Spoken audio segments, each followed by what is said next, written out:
The name of the book is Scent of the Missing. Susannah Charleson is the author of this book about search and rescue dogs and also the job they do, which sometimes is more than what we think of these search and rescue dogs doing. Explain what search and rescue dogs do. Search and rescue dogs are charged to find human scent, living and deceased, and their job can be single victim searches, finding an Alzheimer's patient, who's wandered from a small town, to finding the victim of an abduction, to mass casualty searches that are involved with natural and man-made disasters. You got into this because of why? I was already a search and rescue pilot and flying over disasters, often with investigators or journalists. And there was a point flying over the Murrah Federal Building that I looked down and I could see, like little beads on a string, the dogs going in and out beside handlers, even after days after the catastrophe. And I remember thinking, not every search needs an airplane, but they almost all need dogs.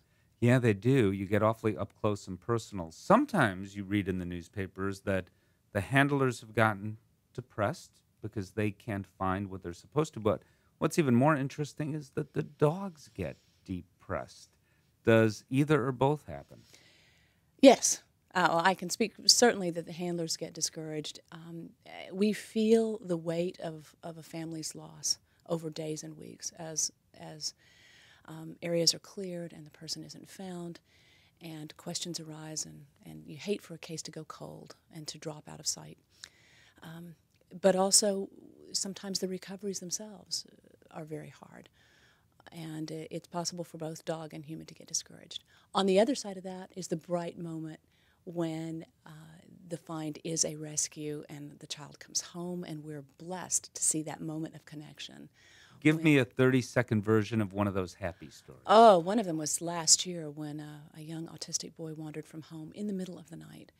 And when he came home under police escort and his terrified mother connected with him, all the dogs who'd had all his scent, in the process of the search and got this second chance to scent him, they were all exhausted and lying in the bottom of their crates, and they all jumped up and started wagging, when they caught the scent of him again, because they absolutely knew they'd done well, and there he was again, not a scent article, but the living person that they'd been seeking all night long. How long does it train one of these dogs?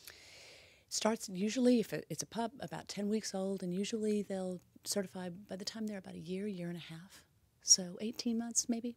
Yeah, but it's really quite an enormous commitment among the volunteers, because we're talking greatly volunteers who do this sort of thing. Yes, it is.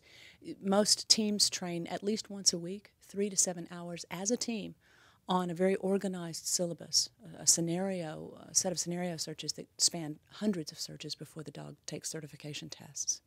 And then you train at home as well, every day. And yeah, but you keep that training up. If you're not called upon, you have to keep the dog in, I guess, good shape, quote unquote. Right. Well, and you always train for the scenario that you can't imagine, because the scenario you can't imagine is the one that's going to happen.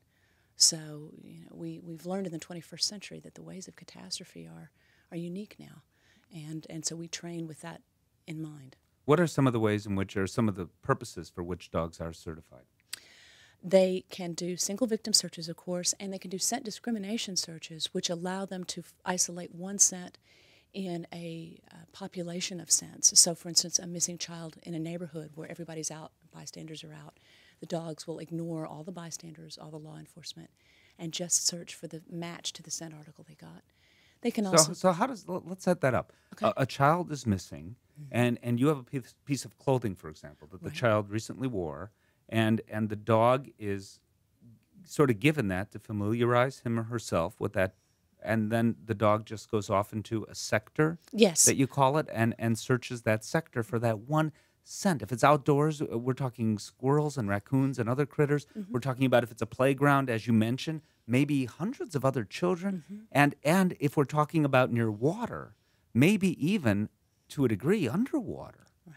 Right, and that's exactly what the dogs do. The command is smell that, and they'll smell it for about 2 seconds. And then you go to the sector and you say, find that. And find that means ignore every other human scent and just find that one. And the dogs can hang on to that initial 2-second scent for days. How does that work?